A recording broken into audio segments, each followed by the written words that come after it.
Kementerian Komunikasi dan Informatika telah mengeluarkan aturan wajib registrasi bagi berbagai aplikasi digital terkait dengan PSE atau penyelenggara sistem elektronik.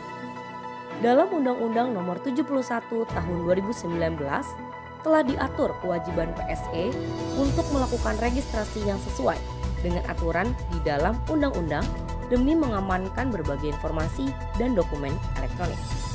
Namun, adanya peraturan ini menuai pro dan kontra di masyarakat. Bagi sebagian masyarakat, dunia maya adalah ruang untuk menyampaikan berbagai kritik dan saran melalui laman digital. Oleh karena itu, peraturan PSE mendapat banyak kritikan bahkan penolakan dari lembaga dan masyarakat di Indonesia. Masyarakat menganggap ada 3 pasal karet dalam Permenkominfo nomor 10 tahun 2021 tentang perubahan atas Permenkominfo nomor 5 tahun 2020. 3 pasal karet tersebut. Pertama, di pasal 9 ayat 3 dan 4 tentang konten yang dilarang. Kedua, pasal 14 ayat 3 yang mengatur soal permohonan pemutusan akses.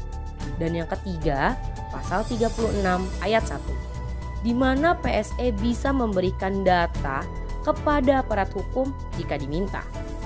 Mereka menganggap 3 pasal ini rawan disalahgunakan. Hak asasi manusia dalam berpendapat dan berekspresi menjadi pengait dalam gugatan penolakan diberlakukannya peraturan PSE. Selain itu, peraturan PSE dianggap dapat menimbulkan terjadi kebocoran data dan melanggar privasi pengguna. Muncul pertanyaan, apa yang akan terjadi setelah mereka daftar?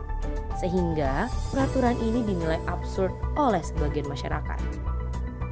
Di sisi lain, masyarakat dan pemerintah juga memiliki pandangan yang berbeda.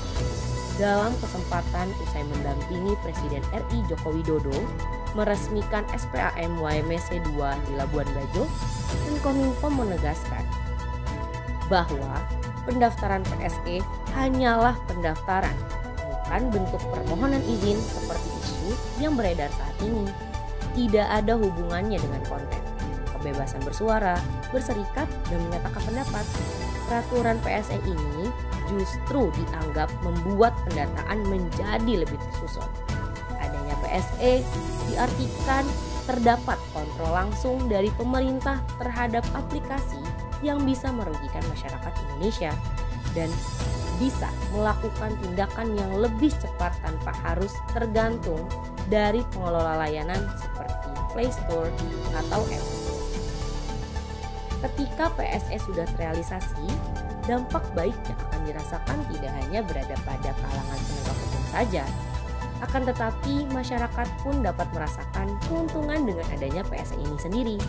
Jika diulik dari tujuan utama pemerintah dalam menegakkan PSE adalah menjaga ruang digital Indonesia, melindungi masyarakat saat mengakses ruang digital, mewujudkan keadilan termasuk soal pemungutan pajak, dan memiliki sistem terkoordinasi dengan PSE yang beroperasi di Indonesia.